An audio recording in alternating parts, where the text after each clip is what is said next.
Hi, we're here for the 8 things you might not know in the Philippine history. These things may surprise you because some of them were not usually talked about in history.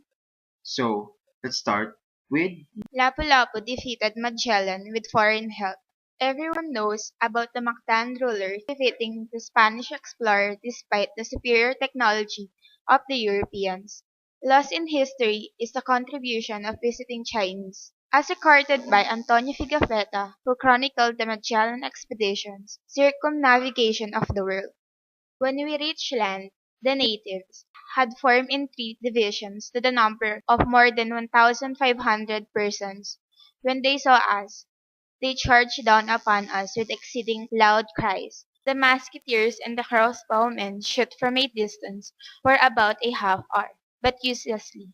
We were told that the natives learned from visiting merchants that our muskets were of no use over a crossbow fight. The visiting merchants were of course Chinese, who had regularly frequented Mactan Island for trade long before Magellan and his crew ever saw the Philippines. It's quite possible.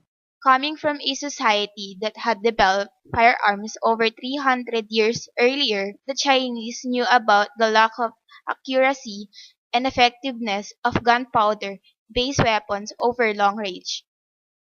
Jose Rizal's real final words.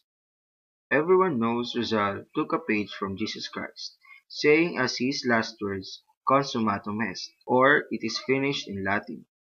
Yet, that's not the whole story. The British author of Rizal, Philippine nationalist and martyr, Austin Coates wrote, with a normal pulse, Rizal quietly uttered consummatum est o tempora o mores, quousque tandem abuteres cives patientia nostra. In other words, Rizal also quoted the famous orator Cicero, "It is finished. O the times, O the morals. How long shall you abuse our patient citizens?" Coates later commented that the complete final words of Jose Rizal signaled his despair over how his fellow Filipinos lacked passion for the revolutionary cause. The person on the old 20 peso bill isn't Manuel Quezon. Take a look at historical photos of the second Philippine president and you'll see that he doesn't exactly look like the person on the old 1993 20 Philippine peso bill. Very odd when you consider that the portrait on older and the newest 20 peso bills look more similar to the famous historical figure. Why? If you look closer at the eyes and eyebrows, you'll see that they're exact copies of each other, except flip. Any portrait artist will tell you that no one has exactly the same eye shape for both sides. Turns out, while the master printing plate was being built, the artist was too busy and decided to duplicate the left eye for the right, hoping that no one at Bangko Central would notice. No one did. And that's why Manuel Quezon on the 1993 20 peso bill has a slightly weird appearance. There really is no Yamashita treasure. For over 50 years, treasure hunters from all over the world have scoured the Philippines to look to the fabled warlord hidden by the Japanese general Tomoyuki Yamashita. It is said that the treasure was or is hidden in a series of underground tunnels somewhere in the country. That the American military officials found and used it to finance Cold War operations in the Asia Pacific, or whatever fanciful story cooked up by the conspiracy theorists. The reality is less exciting, as suggested by American military historian Alfred E. Neumann. For if so much hidden gold was available to it, the United States would not have been desperate to close the gold pool as its reserves were depleted, nor would the US government through the years since World War II been so inconsistent or preventing a free gold market from developing. Indeed, if gold was actually as common as the Yamashita stories maintain, the Federal Reserve Treasury Department and the Bank of England already would have arranged for prices made of gold to be inserted as prices in Cracker Jack and children's cereal boxes. Diosdado Macapagal autobiography predicted his daughter's rise to power. Diosdado Macapagal was known for bringing land reform to the Philippines and for pursuing anti-graft and corruption reforms that were rendered useless by a non-cooperative Congress. His daughter Gloria, however, doesn't enjoy the same kind of reputation. Interestingly, the Senor Macapagal did predict that Gloria would also become president many decades later. In his autobiography, which was also a criticism of Marcos' conversion of our traditional democracy to a dictatorship in 1972, Diosdado writes about his daughter's drive.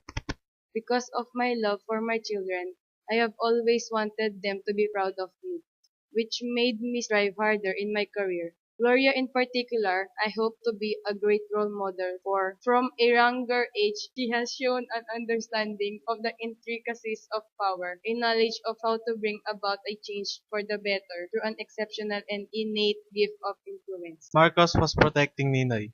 Everyone knows that Ninoy Aquino and Ferdinand Marcos were rivals, a competition that culminated in the assassination of the former and the deposition of the latter. Yet research by the managing editor of Filipinas magazine, Gemma Nemenzo, asserts that the two politicians were actually close friends. Ninoy in fact benefited from Marcos' protection and was only killed when he came home because Marcos' ill health and consequential inability to control his people weakened this benefit. Ninoy and Marcos were more than friends when Ninoy was in detention.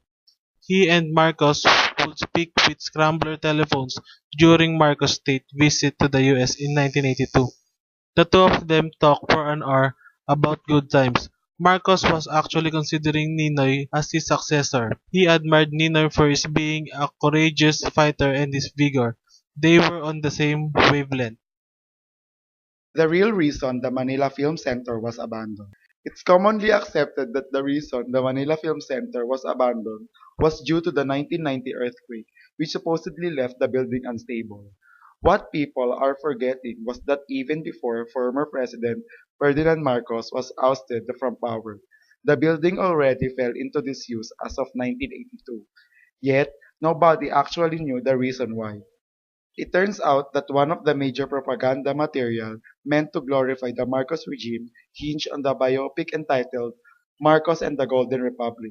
And this was a film that Imelda and Ferdinand were willing to pull out all the stops for, in hopes for launching it in the film center to international audiences in the January 1983.